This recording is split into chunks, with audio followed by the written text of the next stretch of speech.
son el pensamiento contrahegemónico en salud, siempre han tenido como una de sus columnas fundamentales el de la determinación social de la salud y de la enfermedad. Y la medicina social latinoamericana considera a su padre, a Virchow, por esa vieja discusión que a finales del siglo XIX, yo siempre me gusta recordarla, hubo en la Academia de Medicina en Berlín entre Virchow y Koch. Virchow era el presidente de la Academia, 1880 y algo, el padre de la teoría celular.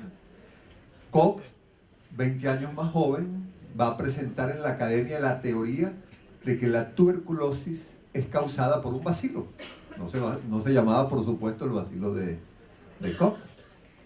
Y después de hacer su presentación, hay un debate en donde le piden a Virchow que intervenga. Y Virchow, que había planteado durante toda su vida el tema de la determinación, tenía una frase. Él dice: las causas de la mala salud están en la sociedad. Por eso nosotros decimos que Virchow es el padre de la medicina social. Él plantea desde muy temprano que los problemas de salud no son las bacterias o los gérmenes, que la causa fundamental de los problemas de salud están en la sociedad, en las condiciones en las que la gente vive, nace, crece, tiene que trabajar y tiene que envejecer.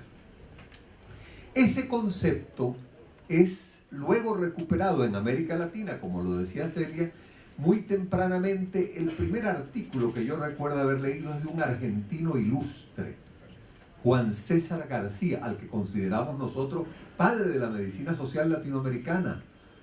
Virchow es el abuelo, el padre viejo, el europeo. Pero el que rescata esos conceptos acá es Juan César García, en un artículo que yo recuerdo que se llamaba algo así como Estructura Social y Medicina, en donde muy precozmente plantea cómo en la estructura social están las causas fundamentales de la enfermedad. Y luego también muy tempranamente, en los 70, Celia tiene un excelente artículo sobre ese tema, y lo decía ahora, Cristina Laurel o Jaime Breil rescatan el concepto de determinación social con investigaciones concretas. Bueno, resulta que también, como decía Celia, ese concepto lo descubren los europeos y lo descubren los norteamericanos tarde en los 90, después que nosotros tenemos más de 20 años trabajando sobre ello. Los descubren, pero además no toman en cuenta la gran producción científica que ha tenido Latinoamérica sobre el tema.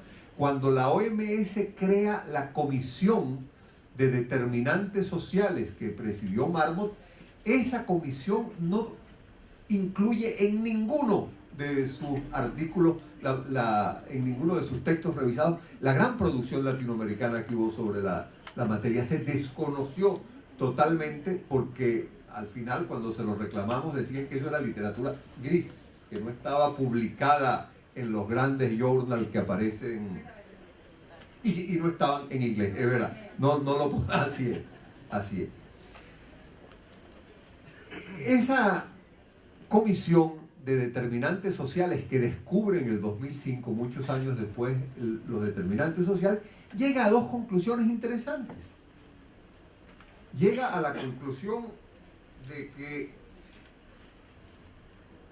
para resolver los problemas de salud y la enfermedad en la población hay que hacer dos cosas.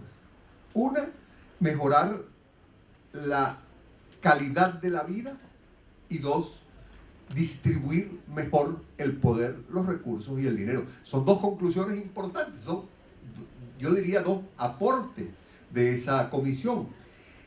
Por supuesto, nosotros desde la medicina social latinoamericana lo criticamos porque, independientemente de que era de alguna forma revolucionario plantear que había que mejorar la calidad de la vida para resolver los problemas de salud, y que había que resolver el problema de la distribución del poder, del dinero y los recursos, no fueron capaces de llegar al fondo del problema, como lo decía Milton, entender en la estructura social, como lo decía Celia, entender en el modelo de producción y de consumo las causas fundamentales de la salud y la enfermedad.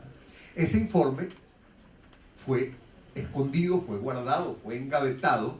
Gracias a un esfuerzo del gobierno de Brasil, se trató de recuperar, se hizo lo que se llamó la comisión, la reunión mundial de determinantes sociales en Río de Janeiro. Y en esa reunión, los grandes organismos internacionales se negaron a incorporar dentro del informe final las dos conclusiones a las que había llegado la comisión. Ellos decían, no, ese informe no ha sido aprobado por los países, ese informe de la comisión. Y se negaron, por supuesto, a reconocer lo que desde Alames, que estuvo incorporada a esa reunión, planteábamos que es que el determinante fundamental de la salud y la vida es la monumental crisis del capitalismo que deteriora el ambiente, que deteriora la vida, que deteriora la salud, y que ese es el determinante fundamental, como yo creo que claramente lo ha señalado Celia con muchos ejemplos de lo que está pasando con la vida y con la salud de nuestros pueblos. Entonces, ¿qué es lo que está pasando en estos momentos? Que la determinación social fue transformada en determinantes sociales. Y los determinantes sociales fueron convertidos en factores individuales de riesgo, con un grave impacto sobre, por ejemplo, la promoción de la salud. ¿Qué es la promoción de la salud? Bueno, hay dos versiones.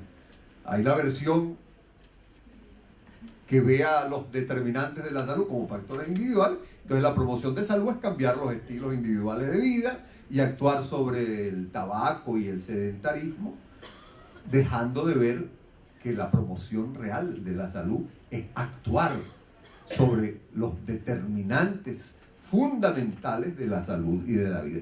Entonces ese concepto de determinantes sociales fue banalizado, fue apropiado por el pensamiento hegemónico y fue reducido a determinantes sociales aislados. Nos cambiaron el concepto de determinación social de la salud por el de determinantes sociales aislados.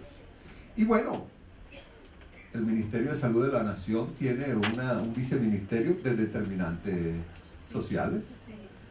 Y los determinantes sociales son parte del discurso políticamente correcto de todos los organismos internacionales y de los ministerios.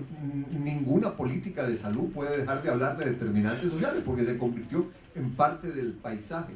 Pero yo quiero leer una frase del documento que Alames llevó a esa comisión de determinantes sociales y que dice así, yo creo que plantea el tema central. Dice, es el momento de colocar en el debate aquello que habitualmente se quiere invisibilizar. La determinación social de la salud va mucho más allá que determinantes aislados y fragmentados, que bajo una mirada reduccionista son convertidos en los clásicos factores de riesgo y en estilos